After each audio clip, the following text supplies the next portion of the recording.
Elias avait du mal à croire qu'autrefois, ce désert de poussière était une magnifique forêt, malgré ce que lui racontait son grand-père.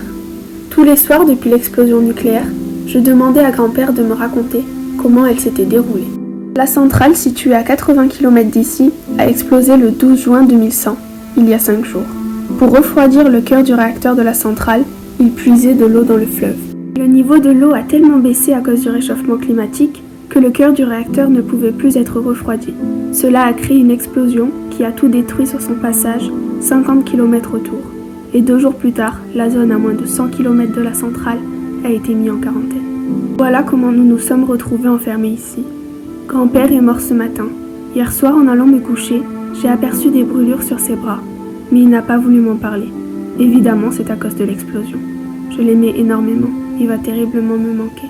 Tout à l'heure, j'ai entendu papa et maman se disputer. Papa a dit que nous allions tous mourir, parce que les gens ont peur du nucléaire car il est invisible. Quand je suis triste, je vais dans l'ancienne serre de mes parents. Elle est intacte, sauf qu'il n'y a plus aucune plante dedans.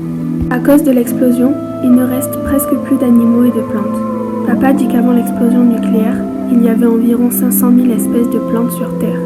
Papa et maman en connaissent beaucoup. Autrefois, ils les étudiaient dans cette serre. Ce sont de grands botanistes reconnus. Depuis tout petit, je suis passionnée par les plantes. Ce sont certainement mes parents qui m'ont donné cette passion. Le 15 décembre, pour mon anniversaire de mes 18 ans, mes parents m'ont offert une orchidée. C'est ma plante préférée, mais elle a été brûlée comme toutes les autres. Mon papa et ma maman se font du souci pour moi, car je passe mes journées dans la serre, seule, sans parler. Je ne suis pas un garçon comme les autres. Je suis née comme ça, mais mes parents disent qu'ils m'aimeront toujours. Avant l'explosion, je n'avais pas d'amis, car je ne suis jamais allée dans une école normale. Je n'ai pas de frères et sœurs. Ma mère dit qu'après moi, elle ne pouvait plus avoir d'autres enfants. J'ai du mal à communiquer avec les gens, mais avec les plantes, c'est différent. Il n'y a pas besoin de parler pour se comprendre. Cela fait 6 jours que l'explosion a eu lieu, et les gens de l'extérieur nous décontaminent et nous font sortir chaque jour. Nous devons rester encore un peu pour faire revenir la flore. Mais il est arrivé une catastrophe. Ma mère n'arrête pas de vomir et a des brûlures sur les bras. J'ai très peur pour elle. Je ne supporterai pas de perdre notre proche. Cela fait maintenant 1 semaine que nous sommes enfermés ici. Nous avons de moins en moins de nourriture et ma mère a de plus en plus de brûlures sur le corps. D'après notre voisin, il y a une seconde phase à l'explosion. C'est la retombée de poussière radioactive. Moi, je suis persuadée de pouvoir replanter des fleurs dans cette zone, alors j'essaye de faire pousser une simple petite plante. Cette nuit, j'ai entendu ma mère vomir. Elle est de plus en plus malade. J'ai toujours été très proche de ma maman. C'est la seule avec qui je peux communiquer tant bien que mal. Elle m'a donné la vie et m'a élevée comme un enfant normal. Je lui dois tout. Ce matin, en me levant, j'ai remarqué que ma mère n'était pas là. Alors je suis allée voir dans sa chambre. Elle était couchée dans son lit, mais j'ai pris peur en la voyant, car elle avait des brûlures sur tout le visage et avait du mal à respirer. Je me suis lentement approchée du lit et elle s'est réveillée. Elle a essayé de me rassurer en me disant qu'elle irait mieux dans quelques jours, mais j'ai du mal à y croire. Elle ne sort même plus de sa chambre.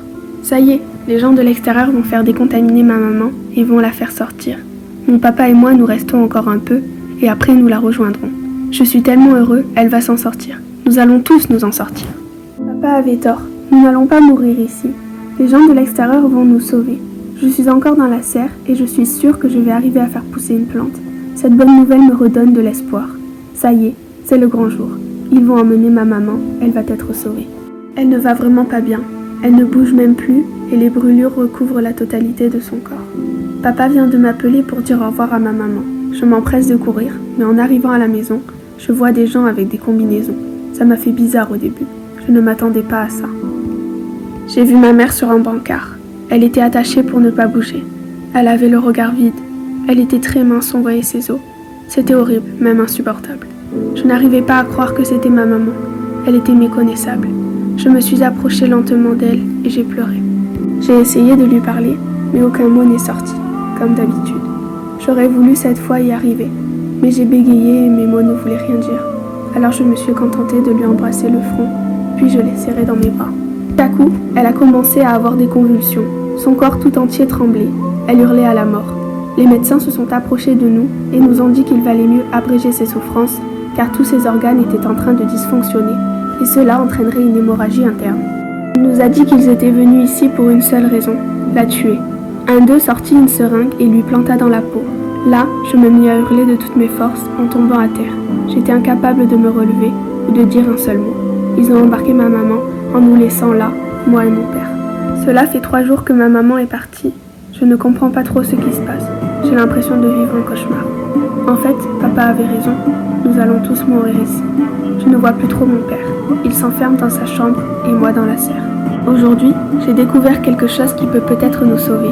J'ai voulu essayer de rempoter ma plante contaminée. Elle est morte, mais la terre ne semble plus contaminée, elle. À l'aide de mes calculs et de mes connaissances, j'ai réussi à faire pousser une plante qui peut dépolluer le sol en concentrant les radioéléments. Nous n'aurons qu'à enlever quelques centimètres de terre et ensuite qu'à planter des milliers de plantes que nous brûlerons par la suite. Cela prendra des années, mais nous y arriverons. Nous sauverons ces gens. Je suis allée le dire à mon père et il est sorti pour la première fois de sa chambre pour venir voir ma plante. Il m'a pris dans ses bras et m'a félicité. Il a même pleuré en disant que ma mère serait fière de moi. Le soir, tous les voisins étaient au courant de mon exploit et ont organisé une fête en mon honneur. C'était magique. Tout le monde dansait, on ne voyait plus la crainte sur leur visage, mais de la joie et un sentiment d'espoir.